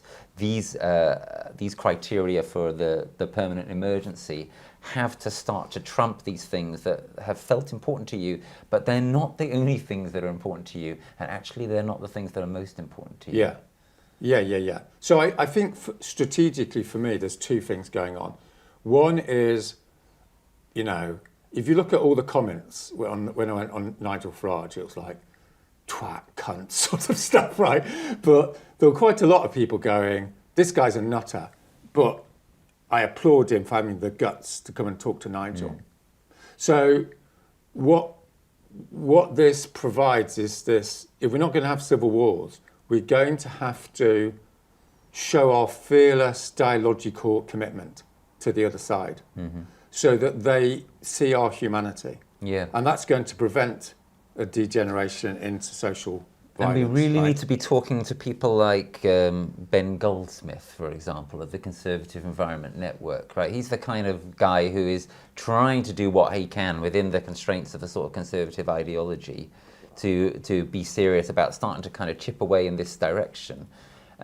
We don't help him by saying things like, all conservatives are wankers, or if you're not woke, you're a wanker, or something. We do help him by being ready to step into the space of talking with him, by sitting down at the table of politics with him, and by starting to kind of make clear, you know what, conservatives really are human beings too, and they have children, and it's through things like that that we can start to form common ground with them, while keeping in mind what I thought you put very well, Roger, the kind of two realities of at one and the same time, we are all in this together and we are not all in this together. We are not all as equal as each other. Both are true. And we need to try to sort of take people from this side over to this side as much as we can and get them to understand that the more they stay on this side, the more fucked we all are, because there is no future that is as radically unequal as the future we have now. It's just not possible. Yeah. It's just not possible to have people continuing to, use private jets en masse, etc., and actually have a future. Yeah. Okay. So obviously we're agreeing with each other too much here. So I'm going to say something a little bit. I hate these videos where people go, "Yeah, you're right," and "Oh, we're all agreed." It's so boring, isn't it? It's this whole I think we've had this thread of disagreement. Yeah, we've had quite a lot of disagreement. That's good. But I'm just going to throw a little curveball into your, which connects with our previous disagreement, which is, I think something that's quite interesting and counterintuitive is it's not the moderate green conservatives that are actually going to make this shift, right? Okay. This is an empirical observation in the sense that, if it's not true, it's not true. But what I've noticed is a lot of the light green conservatives are actually neoliberal liberals. They actually still buy in to this whole fantasy of growth. And what they're saying is we can have growth, but we can have a little bit of greenery here and there, right? And they count, how people are. If people have that ideology, they're not going to get out of it without too much difficulty. Now, I want to identify. So I think we need to be smart about the conservative space. It's intellectually lazy to just go, that's the conservatives and they're bad. It's like, no. We need to be smarter. We need to be thinking, okay, which are the different sub-tribes in the conservative space? And I'm talking not about the Conservative Party necessarily. Yeah. I'm talking about the broader cultural space. There's this other group, and this other group has no interest in the environment, right? And they're what I would call one nation conservatives. Yes. It's like, it's humanity, it's bringing on the nation. Heritage. It's heritage, it's the nation, it's patriotism, it's not vicious, let's have enough nuance. These aren't fascists, they're one nation conservatives. They fought in the Second World War against So again, we need to be nuanced on that as well. But the thing about that group, and the thing why I think it's that group that's going to flip, and I'm going to say flip, is because they're intelligent enough to know that capitalism is not God, right? They're intelligent enough because their culture tells them, their tradition tells them that, as Adam Smith says, you don't allow the merchant class to take over the state. Because the merchant class is great at producing wealth, it's not that cool at ruling because it fundamentally believes in the private interest. And the conservative anti-capitalist tradition, as it were, is the state is the main show. And you need the state to discipline capitalism, otherwise the whole thing collapses, right? It's a completely respectable view in the longer stream of conservative thought. So what my proposition to you, and I've actually talked to some of these guys, so it's not like I'm making this up, and this is what they're thinking about is, oh fuck, we're going to destroy Britain. Oh my God. 1.5 is the collapse of a global trading system for a start. That's not going to be too good for a trading nation. Number two is the whole infrastructure is going to collapse at 2 degrees, 2.5 degrees. That means, we're looking at London out of this window, aren't we? Yep. And it's like, what is it? 25 to 50% of the housing stock of London's going to be subsiding by 2050? That's not a one nation conservative orientation. And what I'm predicting, and this is the game plan, is that those people will in other words, it will be the realists. It will be the old-fashioned realists. And as you may know, I've talked to this guy who did his book called, I've forgotten his name now, Climate Change and the Nation State. And, the knee-jerk reaction is, he's a nationalist. And I'm not saying he's God or anything, but he's making a really important point, which is part of this alliance is going to involve patriotic conservatives who are sceptical or even utterly opposed to global capitalism. And that's going to have to be part. That's the same as that radical socialist having to be in the trenches with a conservative Catholic, right? It's like, who is that guy? I hate him, but we're going to have to do this together. And this is part of avoiding the Civil War scenario. Interesting. Yeah, I think there might be a both and. So yeah, you've got the sort of red Tory thing, you've got Disraeli, and then you've got people like, I used to debate and dialogue with Roger Scruton, who thought of himself as a green conservative, and he was interested in conservative philosophy. And there are elements of conservative philosophy which are completely potentially able to point in the kind of direction that we want here. You know, there's some elements of conservative philosophy which are about people hanging on to their money, which are not so brilliant. But there are elements which are to do with conservation, which are to do with being able to continue the kind of way of life that we've had, that can be appealed to as a basis for being green. And as you say, my analysis for many years has been that the real problem has been the takeover by neoliberalism of conservatism and, of course, to a large extent, of the Labour Party. Yeah. Yeah. Well, this is a fracture, you know, like the conventional political space. It's like a what's it called? A straitjacket, right? Yeah. It's like you have to be left wing, you have to be right wing, and you can see the logic because you know you have a solidarity logic. Is everyone's got to stay together, and you know that logic's got a lot going for it. But it's got this dark side, which is it corrupts itself. Yeah. It's like, you've got a really good idea. No, we're not having new ideas. Or, oh, there's a little bit of a fracture there. Oh, no, we've got to paper over that fracture. But the fact of the matter is, you know, political and social change, sociologically, is all about new fractures in society. You know, it used to be church and state, then it was left wing and right wing. What I think the fracture in the 21st century is not that those are going away. The left wing, right wing, it's not going to go away, but it's not going to be the only game in town. No. And arguably the biggest game in town is ecological realism and neoliberal fantasy. Good. You see what I mean? Yeah, totally. And we all know, let's be honest with ourselves, let's be honest with our audience here, the left wing space is full of anti-nature, imperialistic arrogance. Yep. It's like the world's out there, the natural world's out there, and we can shit on it, we can rape on it, we can raid it, and we don't care. Yeah, it's anthropocentrism run wild. It is. Yeah. And that goes back to the root, the neoliberal root goes back to the Enlightenment, does it not? We know this, right? Of saying everything's centered around the human race, and we know, you know, it had a good side to it, which is we want humanity to get richer, and that's all, but it has this distinctive dark side to it, which is the denigration of the world outside the human space. Okay. And that's suicidal in 2022. Totally agreed. And that's a lovely kind of place at which to maybe head towards a conclusion here. That we're talking now about a sort of bigger kind of post-anthropocentric vision, which is taking what we can take from the Enlightenment, but leaving the dark side of the Enlightenment behind. We said when we started that we might try to end this with just a few minutes on thinking about, well, how is what the kind of thing that we're talking about here and the kind of stuff that we've tried to be doing and still are, how is it going to be seen historically? If there are people to write history in 2100 or 2200, what kinds of things are they going to say? And if you're watching this, you know, you may well be a rebel, or you may be someone who's just waking up on climate or whatever. You're thinking, what am I getting involved with here? What this movement or movements that we're talking about here, how are they going to appear to posterity? So, you know, what can we say about, what words of wisdom can we leave our viewers with on this, Roger, as we draw towards a close here?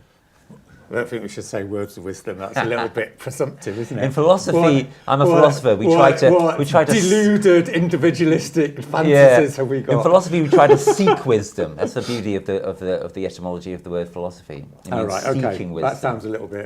That sounds a little bit more self-depreciative, doesn't it? Yeah. I mean, it could all be bollocks, couldn't it? But who knows? But well, I just want to throw in something I've been thinking about last fortnight. I think this is an interesting perspective. I never can remember any names, but basically, people think it's weird. But I've been watching these videos from a Catholic theologian, dare I say it, and it's interesting. At times of rapid political change, you know, the people with the greatest wisdom are often people outside the space, traditions which have been denigrated.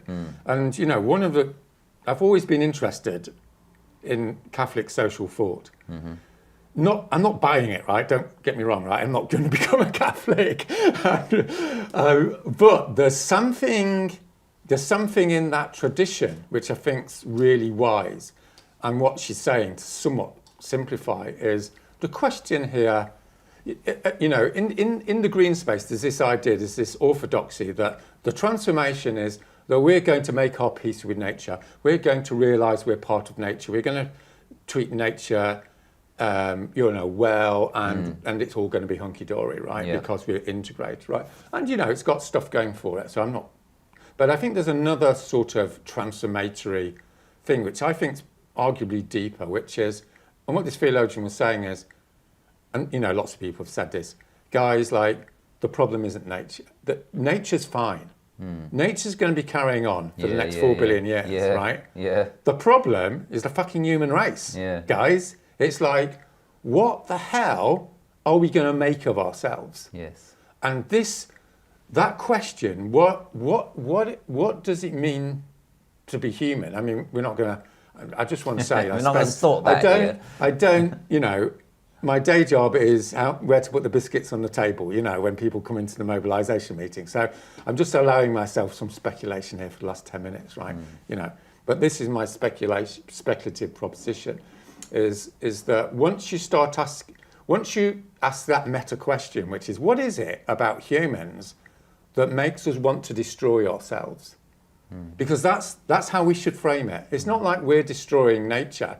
You know, no, we are nature. We are destroying ourselves, and nature's going to carry on. Yeah. So really, the focus should not necessarily, or exclusively anyway, be on our relationship to nature. The real question is, who is it? What is it to be human? Yeah. And then that opens up a whole new literature, existentialism, you know, religious theology, you know, wisdom traditions, indigenous traditions. And we need to bring those in to this key question. And in some ways, this is a really amazing opportunity, without sounding too hippie about it, for us to transform ourselves as the human race. Absolutely. That we no longer want to hate ourselves and hate each other to the extent of human extinction. That we're going to come back from that, because let's face it, right? You know, there's plenty of literature on this. Human beings do hate themselves. They hate existence. They hate each other. They kill each other. They kill themselves. You know, we've got this dark side, and there's good reasons for it, right? I mean, we're thrown into existence. We've got all these instincts. We've got, you know, these passions. We get life disappointments. People we love die, tragedy happens, then we've got to die. It's not great. Whoever put us into this position has got something to answer for, right?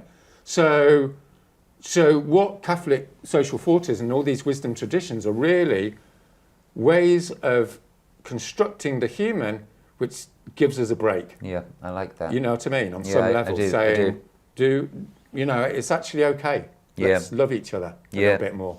Yeah, I mean, a couple of reference points for me there. One would be the Pope and Cardinal Turkson, who wrote the Laudato Si, which is a really great document of ecological thinking and spiritual thinking at the same time. Another, I've just read David Graeber's last book, The Dawn of Everything, which I'd really recommend to people as a wonderful sort of hymn to human agency and to the potentiality that we can remake ourselves and remake our societies and our institutions, which is a kind of optimism of the will that I think we need at this moment in history. So building on what you said there, Roger, which I think is really, really very profound, frankly, actually. I think you've done a bit of wisdom seeking there successfully.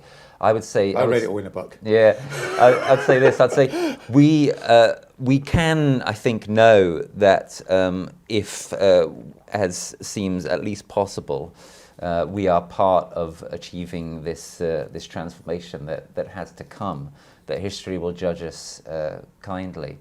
But there's two really crucial ways that we can't know how history will judge us. And they're these. Firstly, if there is going to be this transformation, which is going to be paradigmatic and wide and deep and ultimately ethical and spiritual, people in the future are probably going to have somewhat different values and ways of seeing things from us. And the way they look back, it's going to be from a position that is quite different from the position that we currently inhabit.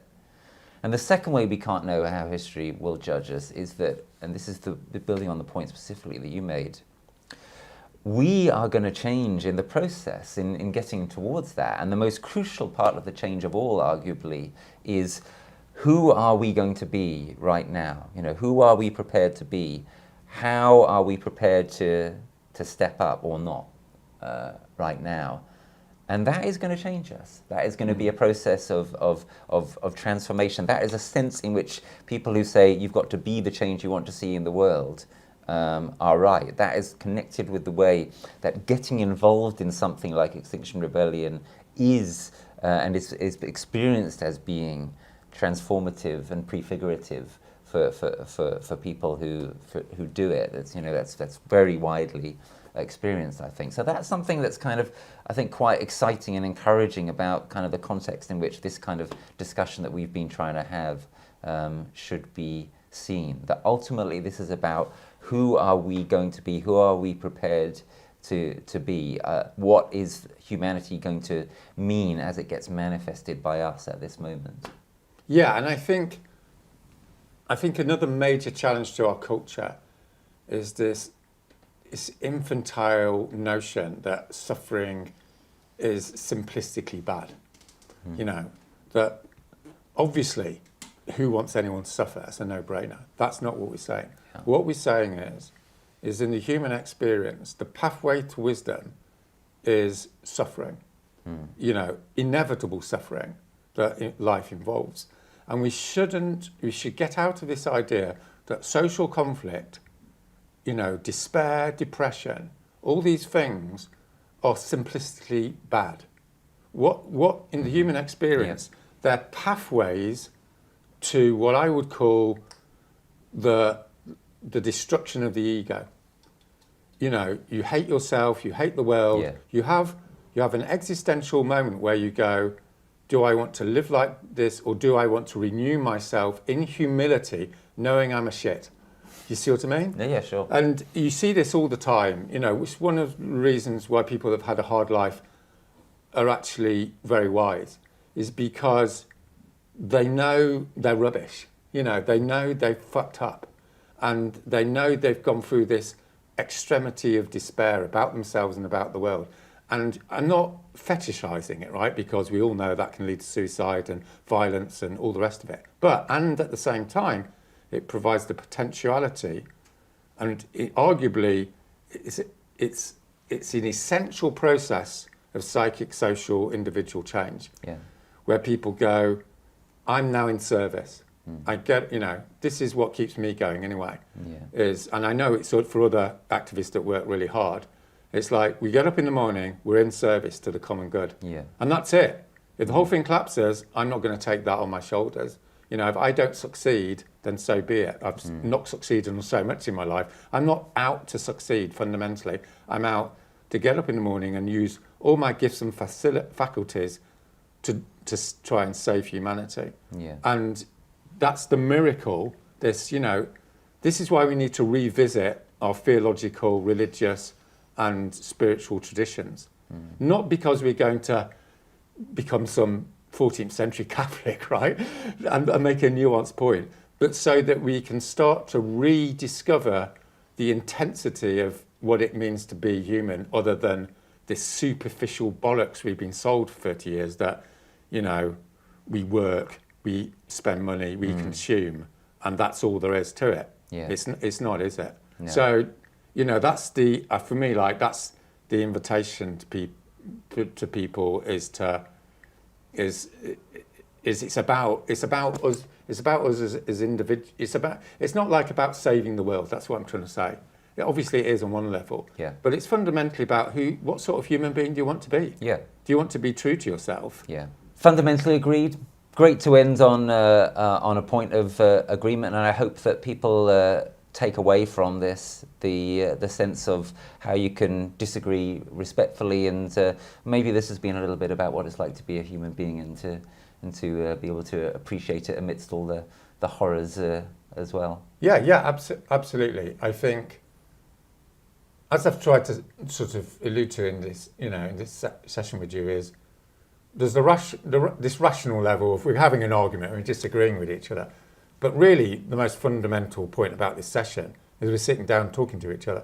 That's the main communication in a way to this audience, and what we're doing is modelling what humanity at its best hopefully is, which is people are always going to disagree, and I do fundamentally disagree with you, right? Let's not beat around the bush. It's important, and at the same time, we have enough humanity in common that we're going to sit down and and map it out, right? Yeah, map it out. And hopefully, you all watching this can continue to model that yourselves. We hope the comments on this video might be respectful. That'd be something to hope for. And we hope that you'll find this useful in the important work that we know that many of you are trying to do along with us at this difficult and fantastic time. Roger. Yeah, thanks very much. Thanks very much, everyone.